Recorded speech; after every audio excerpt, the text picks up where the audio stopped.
What is up, ladies and gentlemen? So, someone asked for the deck list for Maelstrom Wanderer, so I figured I would give it to you, because I want to deliver what you guys want. So, while this deck I don't think is ideal, it's definitely fun. You could probably make it more cutthroat and competitive. Not really sure how, but you probably could. And this is my deck so far. I've tweaked it a lot. I tend to cut cards, add cards, try different ones. So I wouldn't say this is a complete final deck list at all. I don't know if the mana base is perfect. I don't actually. I know it's not perfect, but I'm gonna show you what it is. And unlike my Kiki Jiki deck tech, I'm not gonna arrange it by categories because Kiki is a lot more complicated. Believe it or not, it actually is. This deck is a lot more straightforward, I would say, as most ramp decks tend to be. So here we go. I guess we'll go to the lands last, but we have Mana Vault, just for mana, Sensei's Top. This card is actually, there's a lot of fetch lands in the deck, which helps, and it's good if you have this out. You can set up Maelstrom Wanderer the turn before you play him, so you know what you're going to cascade into, for the most part, unless you have, like, 2 lands and then a spell. But if you have 3 spells, you can basically pick which ones you want to cascade into, which is pretty nice. Soul Ring, I mean, it's Soul Ring. This card should just be banned from the format. It's not letting me zoom in. There we go. This card should just be banned. Vandal Blast. Funny thing is, with Maelstrom Wanderer, I've only blown people out with this card, like, maybe 2 or 3 times. And it's pretty insane when you have it. One time I think I got a top, and I shuffled or something really stupid, and I could have like blown out an artifact deck with this, but I didn't. But so far it's been pretty good. I don't know if it's better than Shattering Pulse, but it's definitely worth trying. And there are a lot of decks in the format that rely on a lot of artifacts. And we have Derogatory Speaker. It's a second Soul Ring. I mean, kind of, but it's still very good. It sucks to cascade into this guy, but his benefit when you play him turn 1 or turn 2 is very good. Mana Crypt, another card should just be banned. It's just really stupid. You never feel like, the problem with the Mana Crypt and Soul Ring is you play them on turn 1, and if you have a half decent hand, it just doesn't feel like it's a fair game. I mean, I've beaten, turn 1 Mana Crypts and turn Soul Rings, but even then, it never feels good to see it. Like, you're just like, oh wow, well, they played Mana Crypt, probably can't win. Or like, you play Mana Crypt, I'll play Mana Crypt and play a turn 1, Trinket Mage into a Soul Ring, and then I'll play like a turn 3 Frost Titan or something, or turn 2 Frost Titan, and it's just like, wow, like, that was a lot of skill, right? Things like that. Doesn't feel good for your opponent. It doesn't feel good for you. I mean, I guess it's kind of good, but it just doesn't feel fair. It doesn't feel like a real game. And Social Vision, draw 3. It's pretty sweet off Cascade, because you get to draw 3 cards, because the mana cost does not matter. in Cascade, excuse me. I've had a little bit of a dry, unproductive cough lately. I need to go get some Delsum, or Dextromorphan. Grim Monolith, 2-drop. It's good. I mean, this deck wants to make big mana, so these big mana rocks are worth playing. Gruul Signet, some color fixing, and some ramp. Lightning Greaves. I don't know if the card needs to be in here, but it's fine with some creatures. It's fine with, like, when you have a, what do you call it? Arcanus, the Omnipotent. And I don't know. I mean, maybe this card could be cut in this deck. I'm not really sure it's necessary. It's something worth considering. Let me know what you guys think. Mind Stone, just a ramp, and then the deck tends to ramp a lot, so a lot of times you'll have a bunch of mana and nothing to do with it, so you just want to get rid of your Mind Stone, you don't need it anymore. Simic Signet, another one. I don't have the, what is it? Blue, I don't have Izzet Signet. So maybe I should, but I just don't. I don't know. Just don't have it. Farseek, it's good because you can get dual lands. Rampant Growth, it's also good. Colony Heart Expedition, this card's pretty awesome. It's basically an Explosive Vegetation for 2 mana, because you're almost always going to have lands to Explosive Vegetate into, so I like this card a lot. And the art is pretty nice, so there you have it. I mean, people could, like, naturalize it, but I've never had this naturalized yet. I mean, It's something that could happen. Gilded Drake. Sometimes this card is dead. Like, why is this? Why is my game doing that? Sometimes it does this. It highlights random things. Look at it's highlighting all these random things. I don't know. So Gilded Drake. Sometimes it's bad, but sometimes it's like a blowout. But it's definitely worth playing. It's mind control that gives him a 3/3. So there you have it. Image. Image is so good. This card is really stupid. It kills commanders. You can tutor for it with our Imperial Recruiter. You can cascade into it. You can just copy creatures that are very good. Coalition Relic. We have a 3-color deck, so the mana fixing is also good, and the ramp to 5. There's a lot of good 5-drops, which you want to play. Crucible. There's a lot of fetch lands, and there's also Strip Mine. So if someone's like deck is really threatening, you can just try to strip mine them out. I mean, that also doesn't really feel good, but sometimes it's necessary. But usually I just play for the fetch lands, because it just lets you get lands out of your deck and make land drops every turn. So this card is worth playing. And you have to play Strip Mine. I don't have a Wasteland. Wasteland's like 30 tickets. I'm not going to buy a Wasteland. I'm not playing Tectonic Edge, because that card isn't that good. I mean, Tectonic Edge is fine, but sometimes you just want to kill Maze of Ith. You want to kill Cabal, Coffers, or Urborg. And you need a Strip Mine for that most of the time, because it's just a lot easier than all the other alternatives. And this is just so good that the fact that Strip Mine is in your deck and you have this doesn't mean that's your goal. Like, I don't play Crucible for Strip Mine. I play Crucible to make land drops every turn, and it helps you do that, usually. Mimic Vat. This is another card that I'm never really impressed with. Most of the time, sometimes it's really good, sometimes it's just like whatever, and then just naturalize it before anything has target underneath it, but I don't know. The thing about Mimic Vat is it's always such a threat. Like, there's so many good creatures nowadays with good enter the battlefield effects that you just can't let people get certain cards under Mimic Vat, and it's just so powerful that it's worth playing, I think. We have Worn Power Stone, 2-mana ramp. It's very good. Cultivate. I should probably have Kodama's Reach in here, but I don't have that card. And I haven't really been able to find a bot that I have credit with.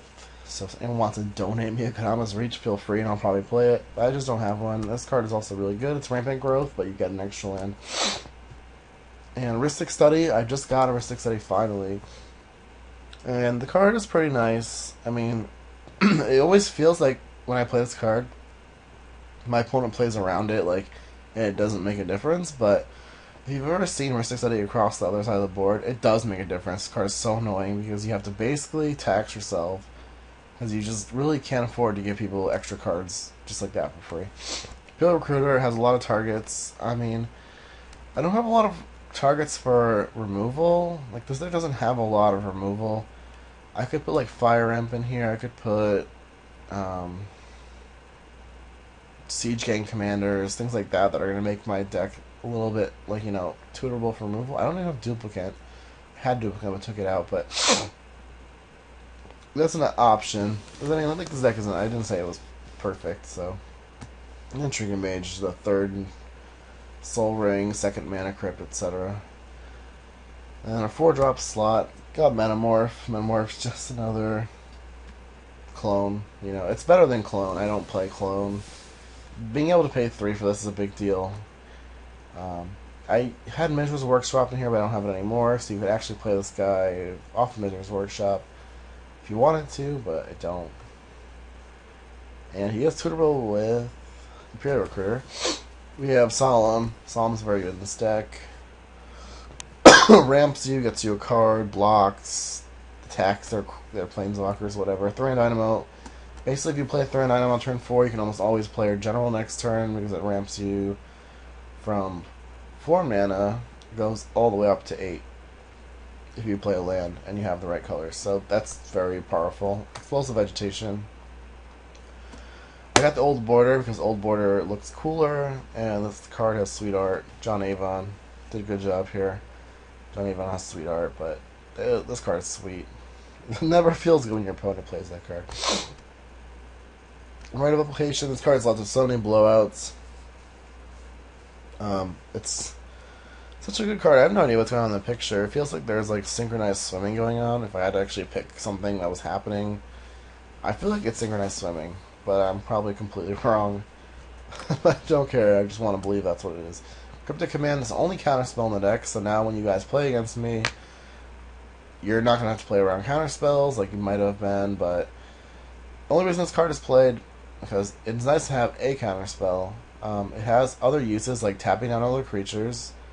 Like there's been a time where if I could have just tapped on the other creatures, I could have won. It's not terrible to cascade into, and like you don't want to play a counterspell, player general, and then cascade into a counterspell, and then it's like, oh well, it doesn't do anything, and you just wasted a cascade.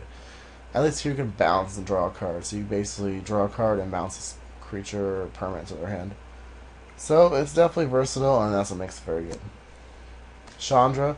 This card is secretly awesome in this deck. Like, you +1 it, you kill like Birds of Paradise, you kill elves, you kill whatever, and then you can just copy Time Warps, copy your Rampant Growths, copy anything.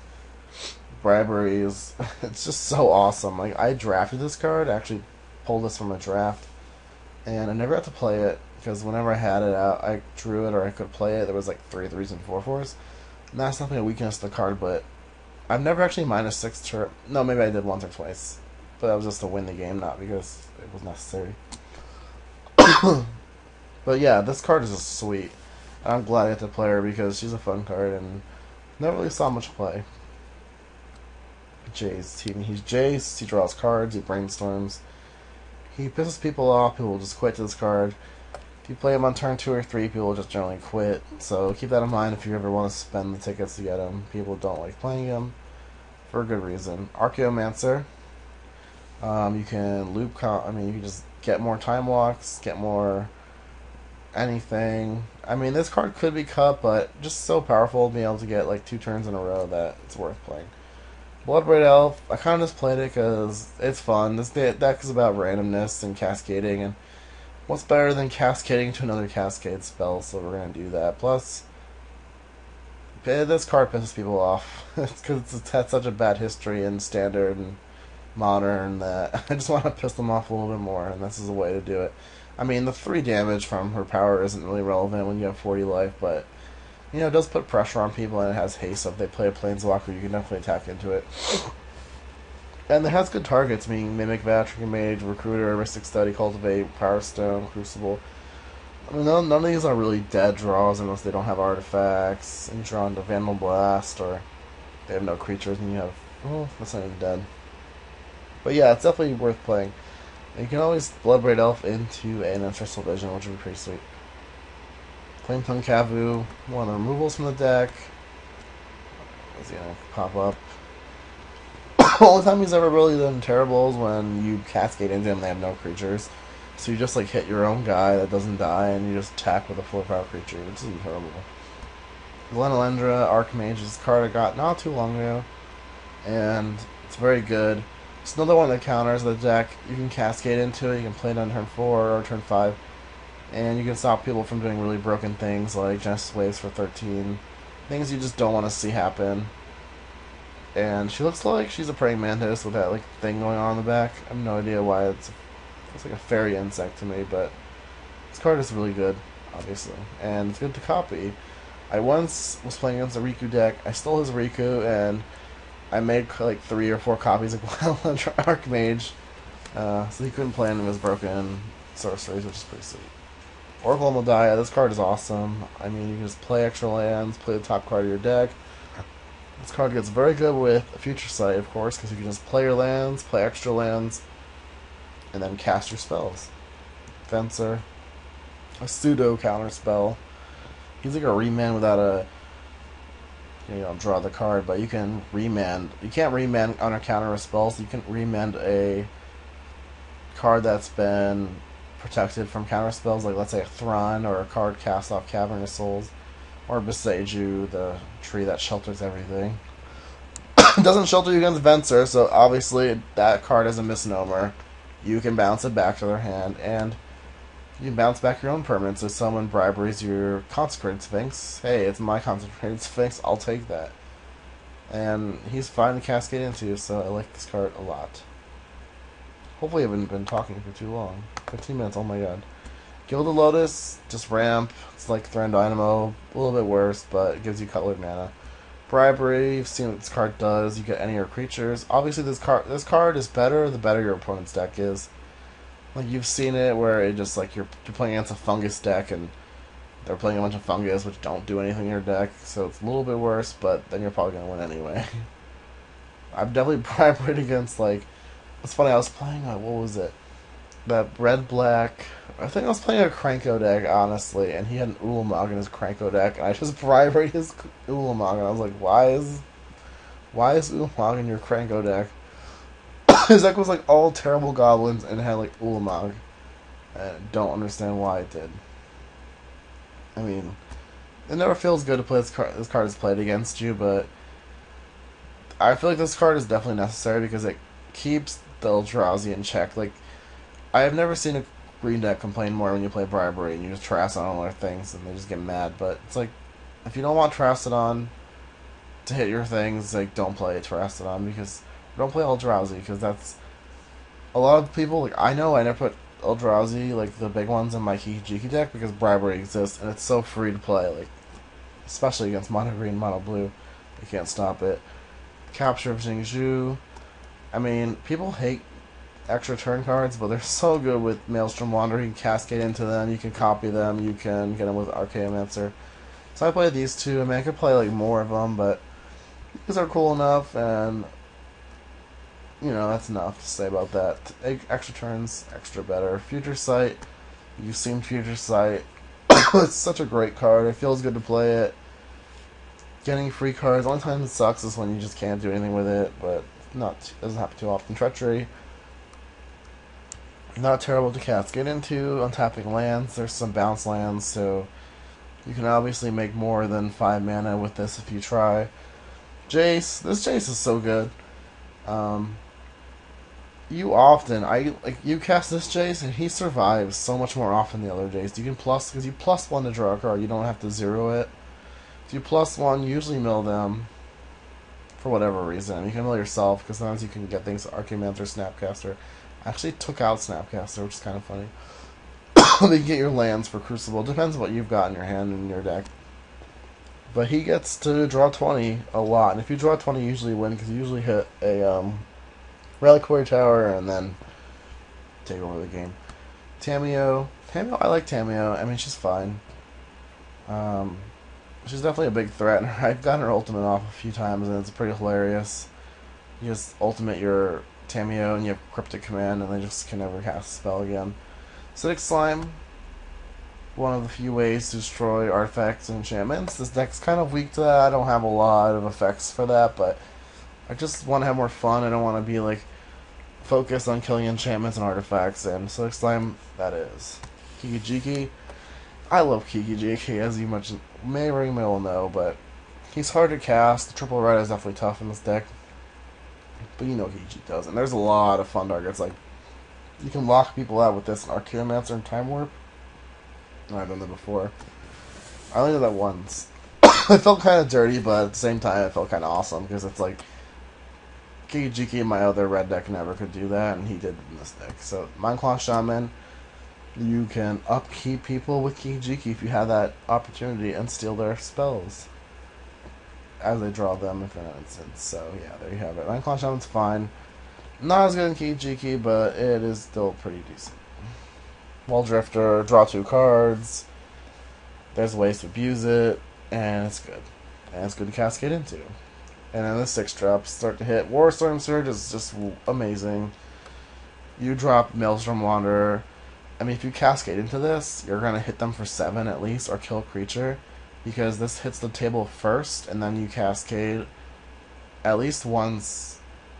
Well, you can cascade. This could be your second cascade, then you hit your commander, and then you just destroy them. Maelstrom Wanderer kills them very fast. Arcanus, very good with Maelstrom Wanderer because he gets haste, and that's very good. And Maelstrom Wanderer wants to draw more cards, as pretty much every deck does. Hard to cast sometimes, but it's fine. This deck has a lot of blue. I just put this card back in my deck. I haven't really had to play much with it. Sometimes you just get back Farseek, which is kind of annoying. You want to get back Time Warp, but he becomes an 8-powered creature if you cast a spell. So, Consecrated Sphinx is just stupid, should be banned, but it's not. The Navigator has a lot of targets in this deck that make it very good. And if you do Bribery a creature or Treachery it, you can Deadeye Navigator and retain permanent control of it. And not permanent, but they can always bounce it. But you can, if they kill your Treachery, you can always just get, this will still be yours, even the Treachery's gone. If you read the text in the card, Frost Titan, pretty awesome. There was a string of like a day I was playing where I was always casting into Frost Titan, so you basically have to tap down 2 permanents right away, and he's good to copy. Fern Titan kills things. Moving along, Karn, 7-drop, so he's cascadable. Because your commander is 8, and you cascade for anything less than 8. So 7-drop, you have to play Karn in this deck. So Avenger, I have not played Avenger lately. Every time I've never really hit Avenger, and Avenger is awesome. You have Oracle Modiah, and you have fetch lands off Crucible, and you just make a crap ton of tokens with +1/+1 counters on them. I actually got this when the Zender card decks were live, or the drafts were live, and I got one for really cheap. And I was about to sell it, but I was like, you know what? I'm just going to keep it. And I did. Sphinx, very good card. You've seen it. Sylvan Primordial, this card is so stupid. I'm going to say that all the Primordials, I just feel like lazy design to me from Gatecrash.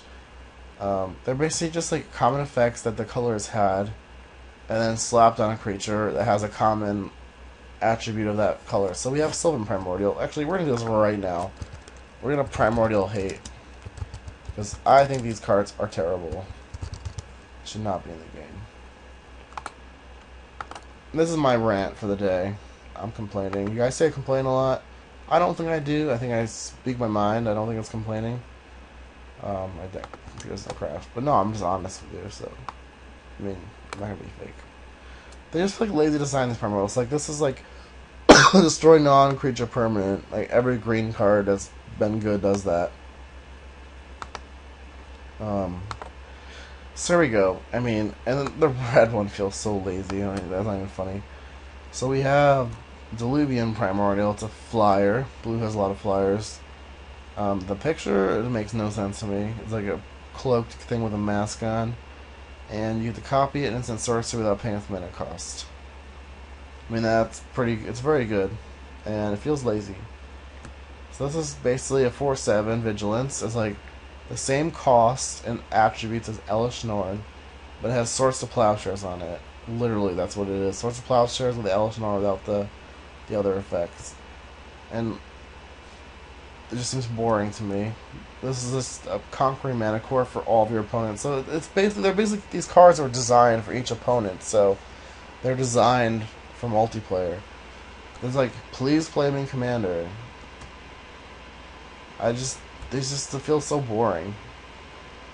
Haste 6/4, untap. It's a threaten for each of your opponent's creatures, or one of each of your opponent's creatures. This is a Raise Dead for each of your one creature from each opponent's graveyard. And then this is so stupid because like you can hit a non-creature permanent for each of your opponents and put in 3 forests into play. I don't know. I just think it's so stupid. Like your opponents can have like a really good planeswalker. Oh, just play this card and destroy your Tameo on 7. I don't know, but I'm playing it. I'm not gonna play Terastodon or Woodfall Primus because you can't cascade into these cards. Right, they're both 8, I think. Yeah. And we have Blasphemous Act, which is good because you don't really want to cascade into this card most of the time. Sometimes you probably do. And it's there as a sweeper. That's it. Blasphemous Act. And we have our general Maelstrom Wanderer. So if you don't know what this card does, it's 8 mana, 5 colorless, blue, red, green card. And creatures you control have haste. And you cascade again.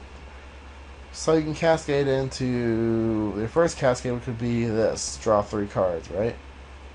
But then you cascade again, Frost Titan or Inferno Titan, and that's they have haste, so you get the Titan right away.